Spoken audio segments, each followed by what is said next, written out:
Pupunta po kami ngayon sa bukid. Nangunguha po kami ng bulaklak ng kalabasa. Samahan niyo po kami.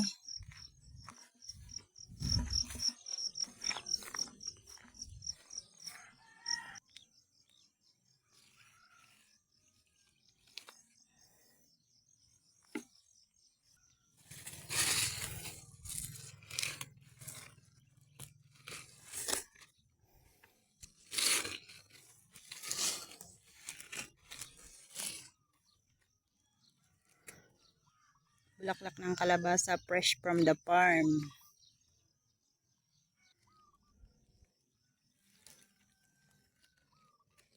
Kumpul-kumpul siya. Tabi-tabi.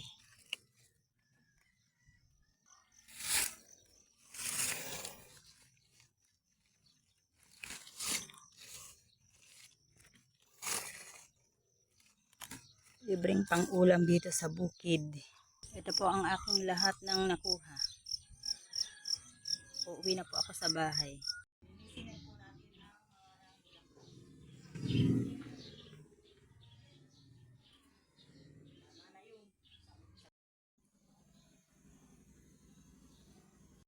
Ayan, ako ay magluluto na ng dinengdeng na bulaklak ng kalabasa. Papakulo na ako ng tubig na may bagoong at saka sibuyas.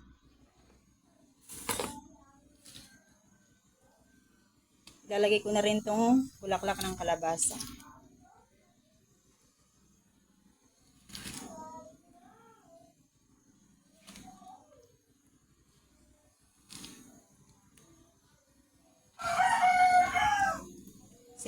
Simpleng luto lang po itong aking niluluto ngayong araw na to.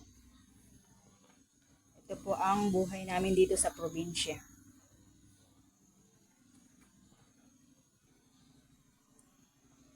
Lalagay ko na rin po itong mga binilad na hipon.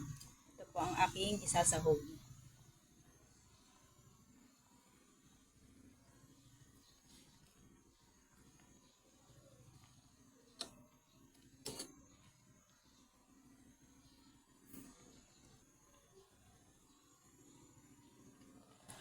At ayan, luto na po ang ating dinengdeng na bulaklak ng kalabasa. Ready to eat na po tayo. Para sa ulam. Tikman ko nga ito yung tunan. Gumawa din ako ng maliliit na century. Pag alang-alang ulam ka ako. Mangan tayo, apo. Ulam mo, oh.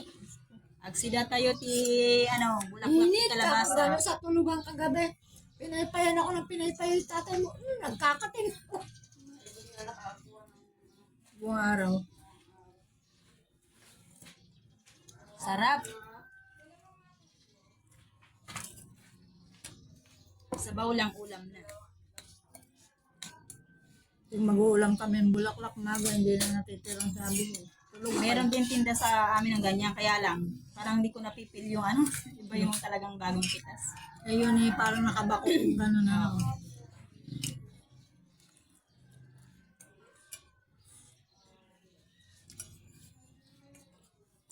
May buntot na tinapa, ay yung tinapang bango, galunggong.